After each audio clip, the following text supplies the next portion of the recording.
गोविंदपुर उच्च प्राथमिक विद्यालय रे मयूर उड़ान क्लस्टर स्तरीय सुरभि कार्यक्रम बहु आडंबर रे अनुष्ठित हो जाइछि।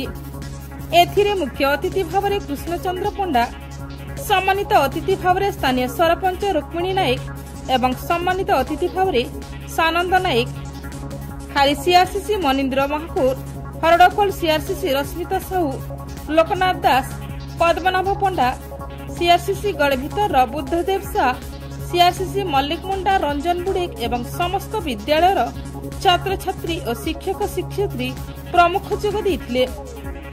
स्थानीय विद्यालयर प्रधान शिक्षक प्रदीप कुमार नायक, प्रधान शिक्षयित्री सरगुण मुंडा, उच्च प्राथमिक विद्यालय अलकामुगुरी, मयूर उड़ान उच्च प्राथमिक विद्यालयर राधामाधव महंती, खैरटिकरा उच्च प्राथमिक विद्यालयर आदित्य किशोर दानी, पणकिटाल प्रधान शिक्षक पीताम्बर सुना और अन्य शिक्षक शिक्षयित्री मानक सहयोग सुरभि कार्यक्रम सफलतार सह संपादन हो जाइछि।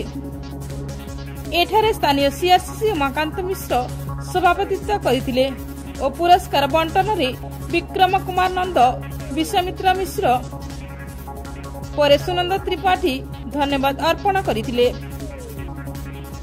ब्यूरो रिपोर्ट, तनुषण टीवी।